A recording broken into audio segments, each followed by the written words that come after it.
करते हैं अब। पेज हम लोग का first page is this. Okay, page clear दिख रहा है आप लोग को? Yes, sir. Okay okay fine. Now see, जैसे इसमें देखो फर्स्ट में दिया हुआ है क्वेश्चन वन। इसमें देखो आप लोग को टर्म सारा दिया हुआ ही है।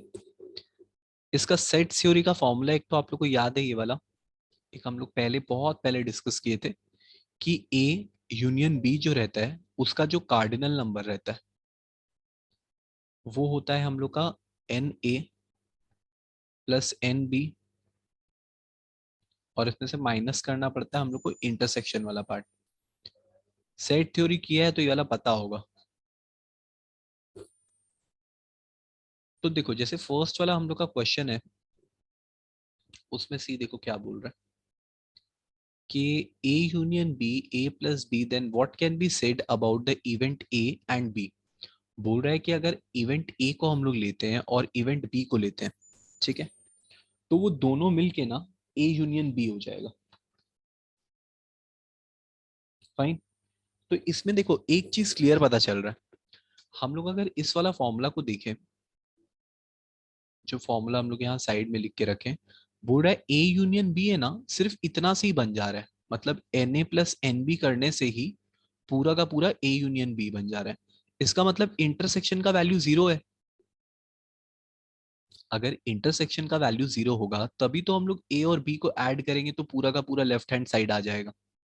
अगर इंटरसेक्शन का कुछ वैल्यू होता तो ए प्लस बी माइनस इंटरसेक्शन मान लो टू रहता, तो ए यूनियन बी तो कम आता ना। हाइपोथेटिकली समझो, मान लो ए का वैल्यू है चार, ठीक है, और बी का वैल्यू है पांच, ठीक है। तो अगर हम एन का वैल्यू यहाँ पर एन ए चार और एन बी पांच पुट कर दिए, ठीक है, और इंटरसेक्शन मान लो जीरो है, तो यूनियन कितना आएगा? नाइन। तो ये जो नाइन आया, ये तो सिर्फ फोर प्लस फाइव करने से ही आ गया ना, जीरो का तो हेल्प ही नहीं पड़ा मेरा। तो इसका मतलब इस वाला क्वेश्चन में इंटरसेक्शन का वैल्यू जो है वो जीरो है। तो उस हिसाब से जो हम लोग का फर्स्ट वाला क्वेश्चन है, ये कौन सा इवेंट होना चाहिए? Mutually exclusive. एग्जैक्टली फर्स्ट वाला जो हम लोग का इवेंट है वो म्यूचुअली एक्सक्लूसिव है। इस पे बस यही प्रूफ करके दिखाना है कि A intersection B will be zero, therefore mutually exclusive event. Nihal बात समझ में आया? Yes sir. तो सेकंड वाला में बताओ ए यूनियन बी का वैल्यू क्या आएगा। देखो इसमें बोल रहा है A and B consistently defined, हम लोग इसको डिफाइन करना। फाइन। तो पहले हम लोग सबसे पहले क्या करेंगे, ए का वैल्यू और बी का वैल्यू अगर दिया हुआ है, इंटरसेक्शन दिया हुआ है, तो पहले बताओ इसका ए यूनियन बी कितना आएगा, उसके बाद हम लोग बाकी बात करते हैं।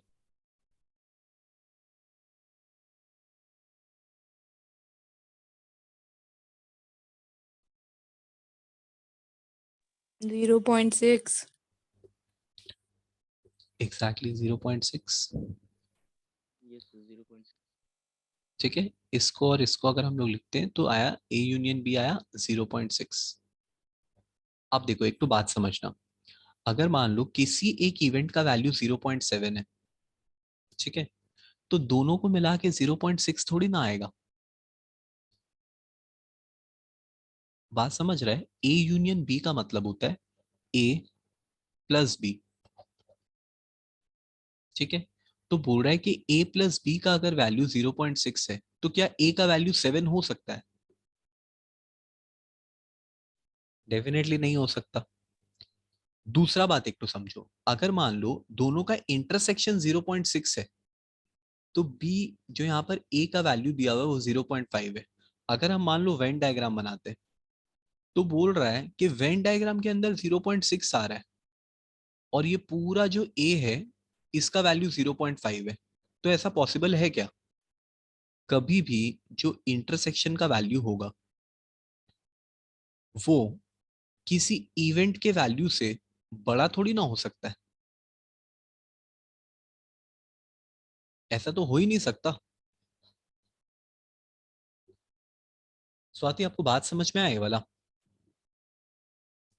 Yes sir. एकदम सिंपल सा बात है। वैसे ही आप सेकंड नंबर बताओ स्वाति क्या होना चाहिए। तो आप फर्स्ट वाला में क्या लिखोगे ना कि जो क्वेश्चन नंबर 1 है are not consistently defined. Consistently defined का मतलब होता है मतलब लॉजिकली डिफाइंड है, या फिर जो सेट थ्योरी है उसके बेस पे डिफाइंड है, या प्रोबेबिलिटी के बेस पे डिफाइंड है, मतलब किसी भी ढंग से ये मैथमेटिकली डिफाइंड है क्या। अगर नहीं है तो वो नॉट कंसिस्टेंटली डिफाइंड है। अब जैसे कि आप नेक्स्ट वाला बताओ नंबर 2, ये क्या होना चाहिए।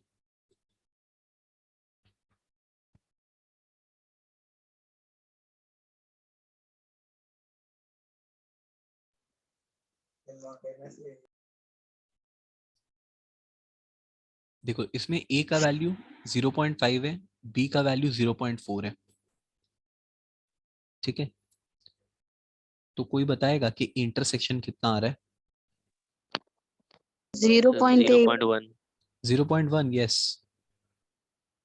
इंटरसेक्शन आएगा हम लोग का यहाँ पर 0.1। अगर हम लोग फॉर्मूला में प्लेस करें इस वैल्यू को, जो फर्स्ट वाला हम लोग फॉर्मूला लिखे थे, तो उसके अकॉर्डिंगली ए इंटरसेक्शन बी का वैल्यू आएगा 0.1। मतलब आपको बात समझ में आया कि 0.1 कैसे आया। Yes sir. अब देखो 0.1 जो है वो हर टर्म में डिफाइंड हो रहा है। देखो इंटरसेक्शन का वैल्यू दोनों इवेंट से छोटा है, ठीक है।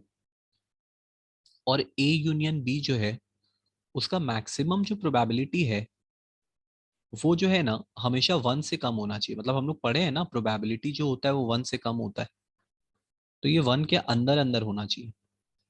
क्लास 10 में हम लोग पढ़े थे कि probability of any event is less than और इक्वल टू 1 और ग्रेटर देन और इक्वल टू 0।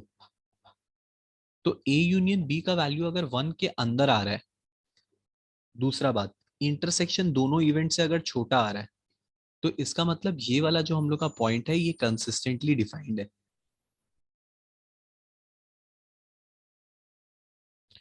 मनस्वी क्लियर है आपको ये बात।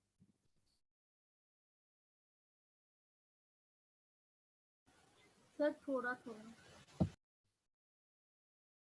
मतलब कहीं पर डाउट है तो आप क्लियर कर लो, आप पूछ लो। अगर आपको किसी पॉइंट पे डाउट हो रहा है। मतलब मेरे को थोड़ा थोड़ा समझ में आया भी और थोड़ा थोड़ा नहीं आया। हाँ मतलब कौन सा पार्ट नहीं समझ में आया ये वाला बोलो। सर लास्ट पार्ट समझ में आया। देखो एक बात समझो कि अगर आपका ए यूनियन बी जो है ना, ठीक है, अगर उसका प्रोबेबिलिटी 1 से कम आ रहा है या 1 आ रहा है, ठीक है, तो ये सेटिस्फैक्टरी केस होता है। दूसरा बात, अगर आपका इंटरसेक्शन का वैल्यू, ठीक है, लेस देन फर्स्ट इवेंट या फिर लेस देन सेकेंड इवेंट है, तो भी ये वेल डिफाइंड होता है। तो देखो सेकेंड वाला जो इक्वेशन है ना वो दोनों बात को यहाँ पर डिफाइन कर रहा है, फर्स्ट वाला बात को भी और सेकेंड वाला बात को भी। अगर कोई भी एक बात नहीं डिफाइंड हो पाता ना तो ये नॉट डिफाइंड इक्वेशन होता। Okay, now see question number 3 में आओ। देखो क्या बोल रहा है, fill in the blanks with the following tables. यहाँ पर ए का वैल्यू, बी का वैल्यू, इंटरसेक्शन का वैल्यू दिया हुआ है, तो ए यूनियन बी क्या आएगा। कोई बताओ फटाक से निकाल के। 7/15। 7/15 करेक्ट है। आप देखो 7/15 जो है ना ये वैल्यू हम लोग ले सकते हैं। क्यों ले सकते हैं, क्योंकि 1 से कम आ रहा है ना। और देखो इंटरसेक्शन भी जो है वो बी से भी कम है और ए से भी कम है। 1/15 तो छोटा ही नंबर होता है बहुत, 1/5 और 1/3 के मुकाबले।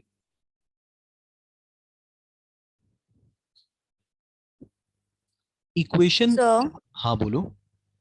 हाँ तो मतलब सर यहाँ पे तो बस सिर्फ फिल इन द ब्लैंक्स करने को ही बोला है, तो हाँ इन केस बोला नहीं था। satisfy नहीं, तो हाँ अगर इनके सेटिस्फाई नहीं भी करे तो भी क्या हम लोग वही आंसर लिख सकते हैं कि ऐसा लिख देंगे कि नहीं हो रहा है, नहीं नहीं नहीं, मतलब नहीं, आपको यहाँ क्या पर बोल। लिखना है, यहाँ पर लिखना है। आई मीन अगर आपका नहीं भी आ रहा होगा तो भी आपको लिखना है कि आपका आंसर क्या है। ठीक है सर। बाय द वे ऐसा इक्वेशन देता नहीं है बट स्टिल ऐसा अगर बाय चांस हो गया तो भी हम लोग का जो आंसर आएगा हम लोग वही लिखेंगे। सिमिलरली सेकंड वाला सॉल्व करो, आप लोग बताओ पीबी का वैल्यू क्या आएगा, प्रोबेबिलिटी ऑफ दिस इवेंट।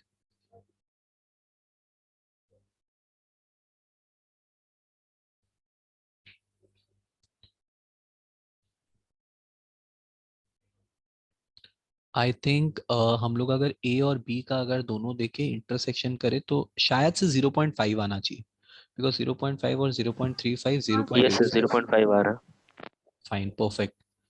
अब देखो बोला नहीं है यहाँ पर, लेकिन फिर भी एक बार लॉजिकली समझते हैं। देखो इवेंट बी जो है वो मेरा देखो इंटरसेक्शन से ज्यादा हो रहा है, इवेंट ए को देखो इंटरसेक्शन से ज्यादा हो रहा है, ठीक है। और यूनियन भी देखो यहाँ पर 1 के अंदर अंदर ही दिया हुआ है, तो लॉजिकली भी राइट है। उसके बाद देखो नेक्स्ट वाला नंबर, देखो उसके नेक्स्ट नंबर 3। पलक बोलिए इसमें क्या आएगा इंटरसेक्शन का वैल्यू?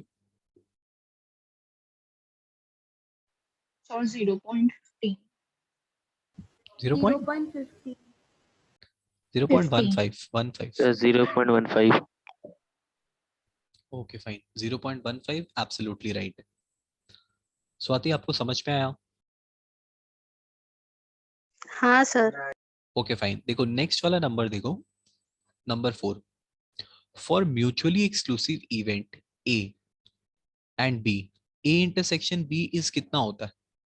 अगर हम लोग को म्यूचुअली एक्सक्लूसिव करना है तो इंटरसेक्शन का वैल्यू कितना होना चाहिए? 0। Exactly, very good. इंटरसेक्शन यहाँ पर 0 होना चाहिए। दूसरा में देखो क्या बोल रहा है, for mutually exclusive event A and B, union का वैल्यू कितना होना चाहिए? अगर हम लोग को म्यूचुअली एक्सक्लूसिव करना है अपना टर्म को, तो यूनियन का वैल्यू क्या होना चाहिए मालूम है? Universal set. देखो P A plus P B, अगर ए यूनियन बी जो है वो P A plus P B के इक्वल हुआ, देखो हम लोग का फर्स्ट वाला क्वेश्चन देखो, उसमें तो यही बोल रहा था P A union B is equal to P A plus P B, then what can be said about the event? तो हम लोग बताए थे म्यूचुअली एक्सक्लूसिव है। तो इसका मतलब किसी भी टर्म को म्यूचुअली एक्सक्लूसिव करना है तो ए यूनियन बी जो है वो ए और बी के इक्वल होना चाहिए। आई मीन उसमें इंटरसेक्शन नहीं होना चाहिए। Okay,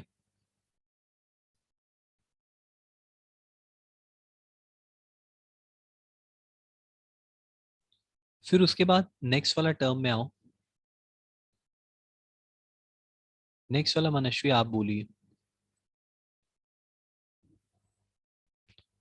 in general P A P B P intersection B are known as, ठीक है, नोन, देन पी ए और P B can be calculated as. हम लोग को क्या कैलकुलेट करना है यहाँ पर? पी ए और पी बी। अच्छा, पी ए और पी बी का मतलब क्या होता है? Sir A union B. Perfect, हम पता लास्ट ही क्लास में डिस्कस किए थे। तो पी ए और पी बी का मतलब होता है पी ए यूनियन बी, और ए एंड बी अगर रहता तो उसका मतलब हो जाता है इंटरसेक्शन, ठीक है, सॉरी। हाँ, अगर ऐसे रहता तो उसका मतलब होता इंटरसेक्शन का बात कर रहा है। तो अगर मान लो हम लोग को पी ए और पी बी कैलकुलेट करना है और हम लोग को ये दिया हुआ है, ये दिया हुआ है, ये दिया हुआ है, तो हम लोग कैसे कैलकुलेट करेंगे? सर फॉर्मूला से। एग्जैक्टली जो अभी हम लोग थोड़ा देर पहले फॉर्मूला लिख रहे थे, सेम फॉर्मूला यूज करेंगे यहाँ पर। नंबर 4 देखो क्या बोल रहा है।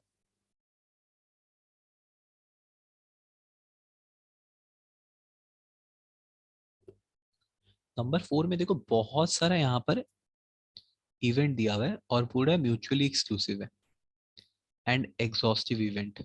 ओके, दोनों ही है, म्यूचुअली एक्सक्लूसिव भी है एंड एग्जॉस्टिव भी है। एग्जॉस्टिव का मतलब क्या होता है? मतलब सबका ऐड करके यूनिवर्सल सेट होगा ना। मतलब ऐड करके यूनिवर्सल सेट, प्रोबेबिलिटी का यूनिवर्सल होता है 1, ठीक है। सबको मतलब ऐड करके आंसर हम लोग का कितना आना चाहिए? 1 आना चाहिए। तो कुछ नहीं करना है, खाली लिख के दिखाना है। जैसे देखो हम लोग लिखेंगे PA1 plus PA2 so on, ऐसा लिखते जाएंगे। प्रोबेबिलिटी ऑफ लास्ट वाला जो सेट है सब मिला के दैट इज 1 आंसर।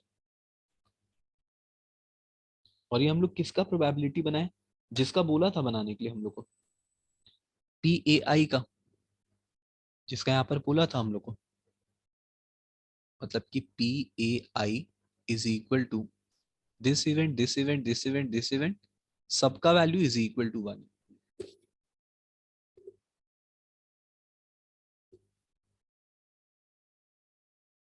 सिमिलरली देखो नंबर 4 वाला क्वेश्चन, सॉरी नंबर 5 वाला question.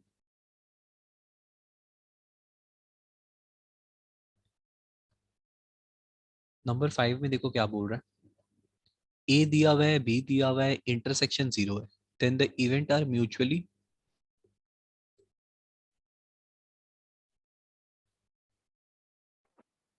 Sir exclusive. Okay fine. पहले बट एक तो चीज नोटिस करो, यहाँ पर देखो ध्यान से देखो, इवेंट ए जो है और इवेंट बी जो है वो दोनों मिलके देखो कितना हो रहा है।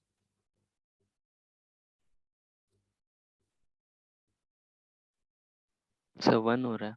एग्जैक्टली तो जिसमें 1 होता है वो क्या होता है, हम मानते हैं यहाँ इंटरसेक्शन नहीं दिया हुआ है, लेकिन बाकी दोनों मिलके क्या हो रहा है। सर ये एग्जॉस्टिव एंड एक्सक्लूसिव होगा।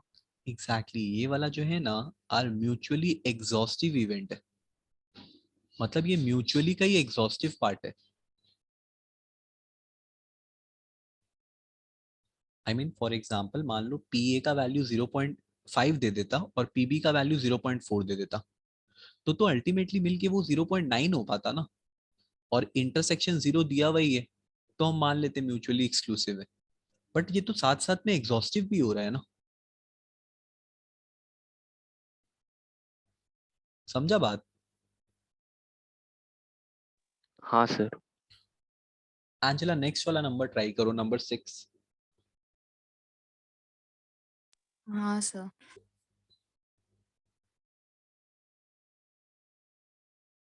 A यूनियन B का पहले वैल्यू निकालते हैं, तो A यूनियन B हो जाएगा 0.3, 0.6, 0.7। एग्जैक्टली 0.7। ठीक है। Are the event A and B mutually exclusive, no. Exactly तो इसका answer is no. Are they exhaustive,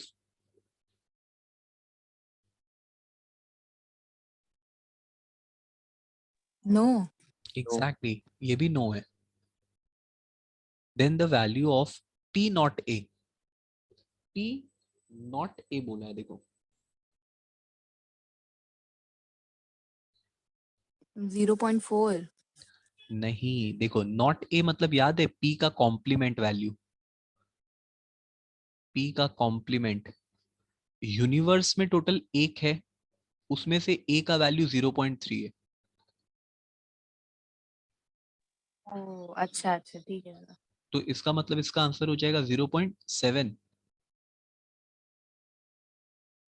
क्योंकि A अगर 3 है ना तो जो बचा हुआ है वो 0.7 है। अगर बोलता कि B का निकालना है नॉट B, तो हम लोग लिखते 0.4। अगर इंटरसेक्शन का पूछता तो हम लोग लिखते 0.8। मतलब नॉट इवेंट का मतलब जो उसके पास नहीं है। ओके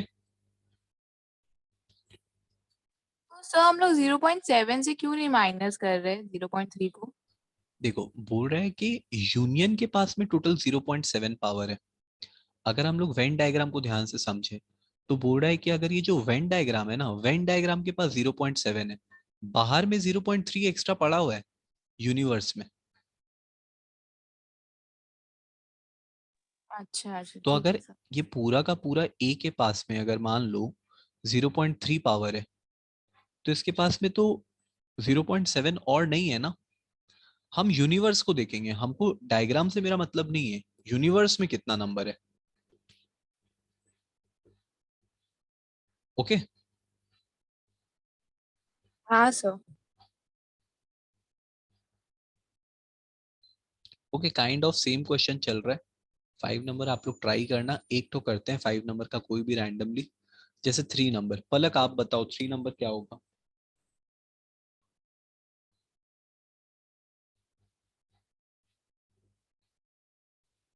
So true होगा।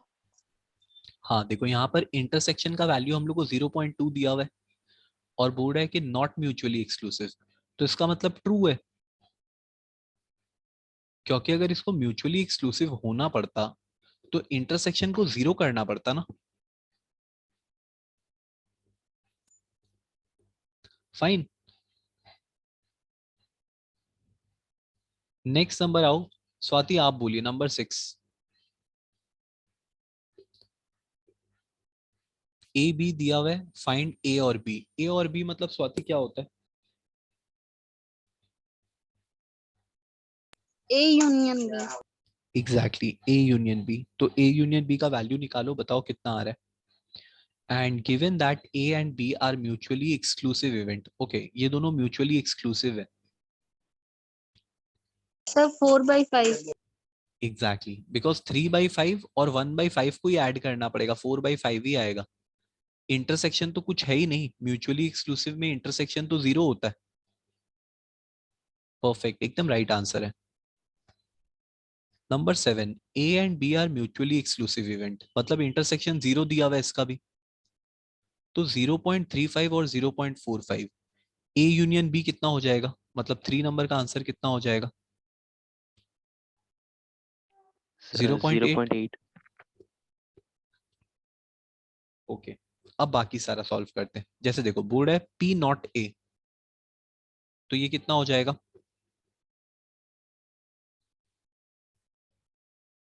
0.65। Sir exactly 65। 0.65। और बी कितना हो जाएगा? 0.55। Yes sir. उसके बाद इंटरसेक्शन कितना हो जाएगा? 0। एग्जैक्टली, सिंस म्यूचुअली एक्सक्लूसिव तो पहले ही बोल दिया था। अच्छा ये वाला कोई निकाल के बताओ कितना आ रहा है। ए इंटरसेक्शन बी का कॉम्प्लीमेंट। 0.8 ही होगा। ए का इंटरसेक्शन लेना है हम लोग को क्या 1 होगा? बी के कॉम्प्लीमेंट के साथ में। ओ अच्छा अच्छा अच्छा, ठीक है। तो देखो इसका एक सिंपल सा मतलब बता देते हैं पहले आप लोग को। इसका मतलब ये होता है कि आप लोग ए का पूरा इवेंट ले लो, ठीक है? ए का पूरा इवेंट ले लो, उसमें से इंटरसेक्शन को माइनस कर दो।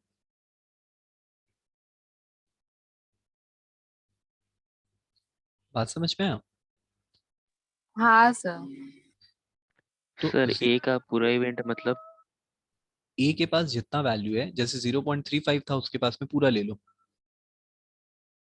और उसमें से इंटरसेक्शन निकाल दो। हाँ अगर मान लो बोल देता कि हम लोग को ये निकालना है, देखो हम साइड में लिख रहे हैं बी इंटरसेक्शन ए का कॉम्प्लीमेंट, तो उल्टा कर देते, बी का पूरा इवेंट ले लेते।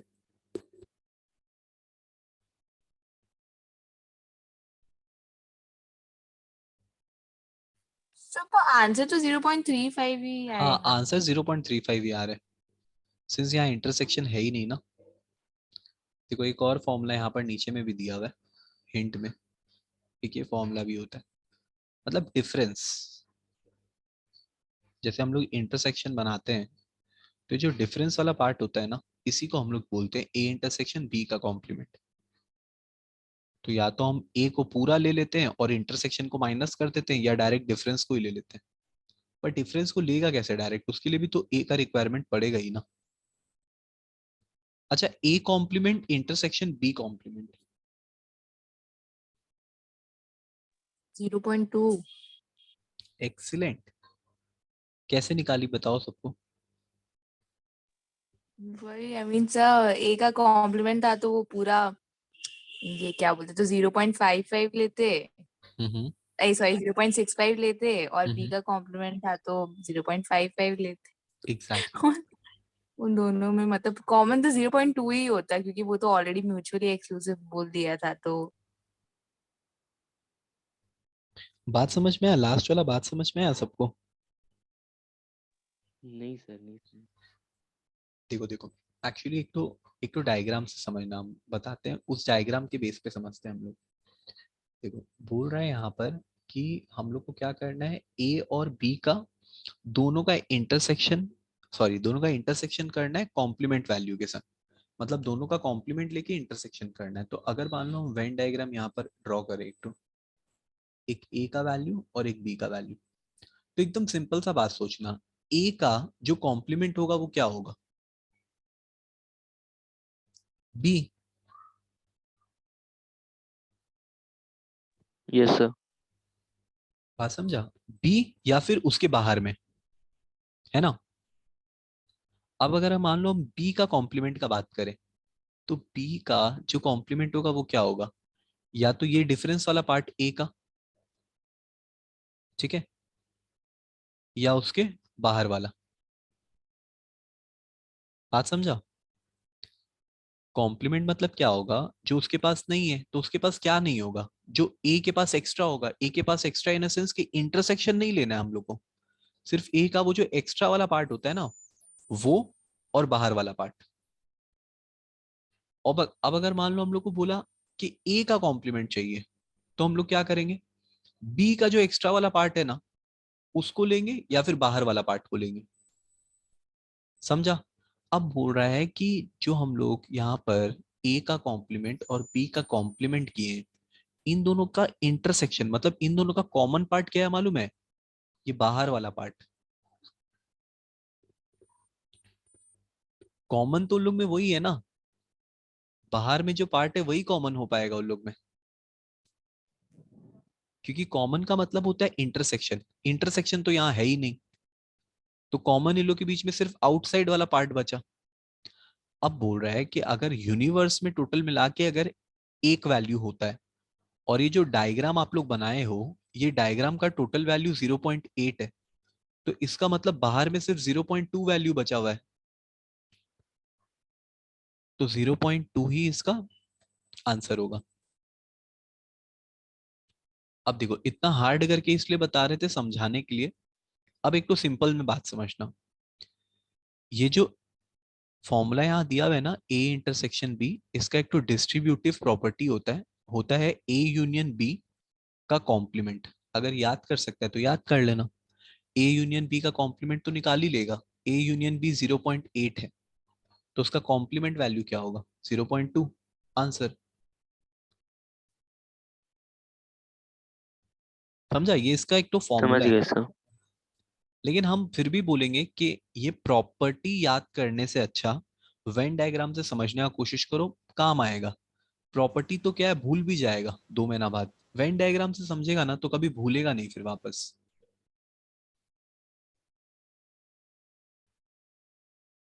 समझा।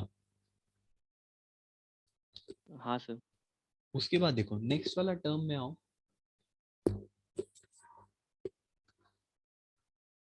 ये ट्रू फॉल्स हम लोग नहीं करते हैं, नेक्स्ट वाला करते हैं, नंबर 9। देखो 9 में क्या बोल रहा है, A and B are event such that P A इतना पी बी इतना पी एंड बी दिया हुआ है, डिटरमाइन ये सब।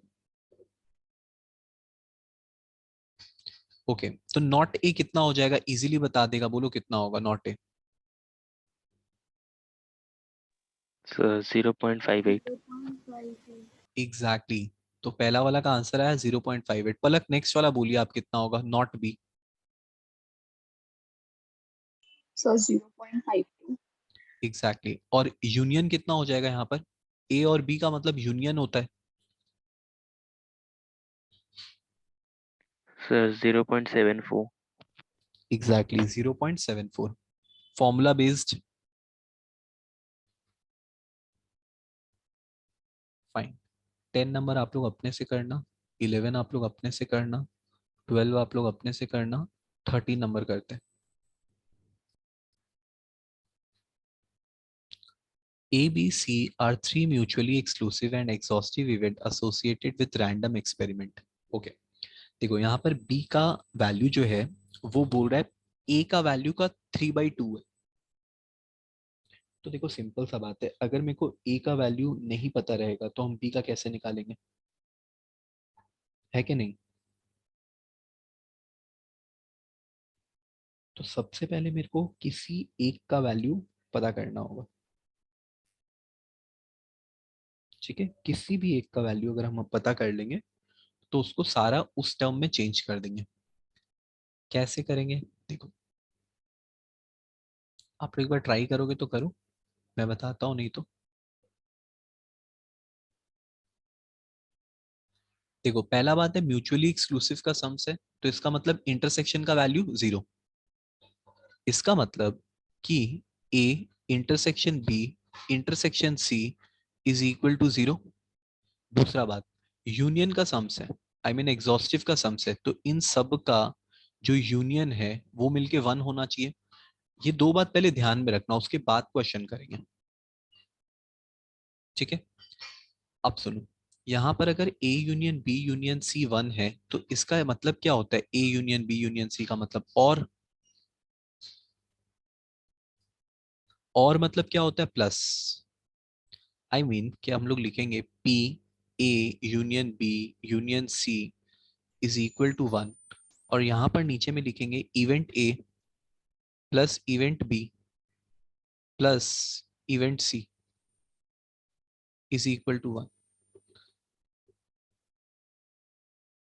बताओ हम इंटरसेक्शन क्यों नहीं ले रहे हैं?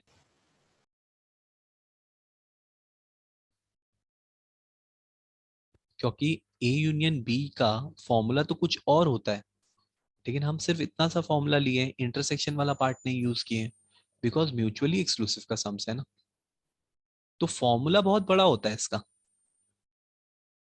इसका अगर हम लोग रियल फॉर्मूला का बात करें ना, तो आप लोगों को मैं बताता हूँ, एक सेकेंड। फॉर्मूला इसका होता है P A plus P B plus P सी।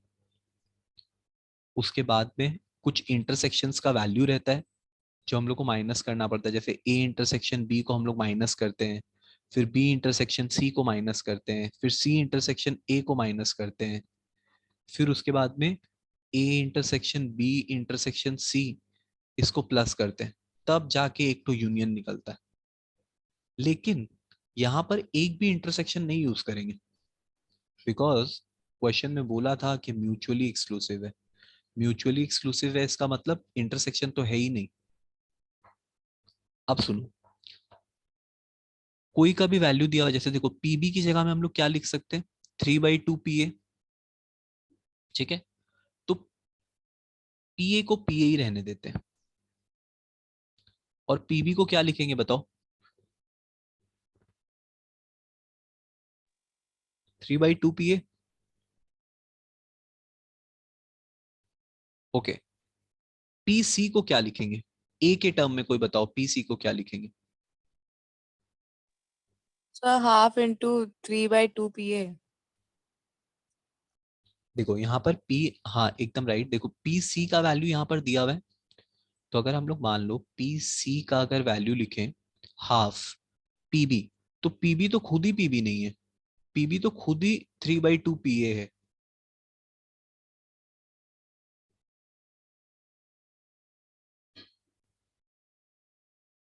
तो अल्टीमेटली ये क्या हो जाएगा? 3/4 पीए। पलक आपको ये वाला बात समझ में आया कि पीसी को हम लोग 3/4 पीए कैसे ले रहे हैं? Yes. तो हम लोग पीसी की जगह में लिखेंगे 3/4 पीए। इसका एलसीएम लेके एक बार सॉल्व करके बताओ कितना आ रहा है।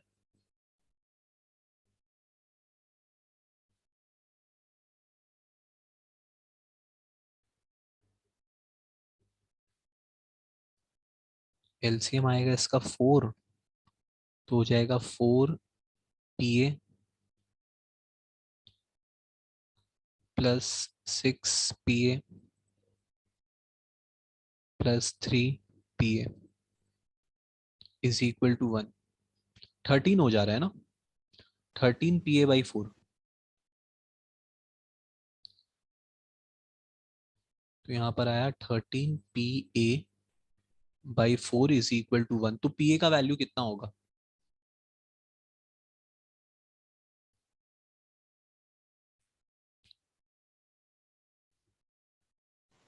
बोलो। 13। 4/13। देखो बोल रहा है कि 13 पी ए का वैल्यू बाई 4 करने से 1 आएगा, तो अगर हम P of A Yes, sir. 4 निकालेंगे, by 13. Exactly 4/13 answer. एक सेकंड के लिए इसको इरेज कर रहे हैं जस्ट जैसे कि देखो हम लोग को क्या बोल रहा था क्वेश्चन में कि फाइंड पी ए, तो पी ए हम लोग निकाल दिए 4/13। समझ में आया आप लोग को बात ये वाला? Yes, sir.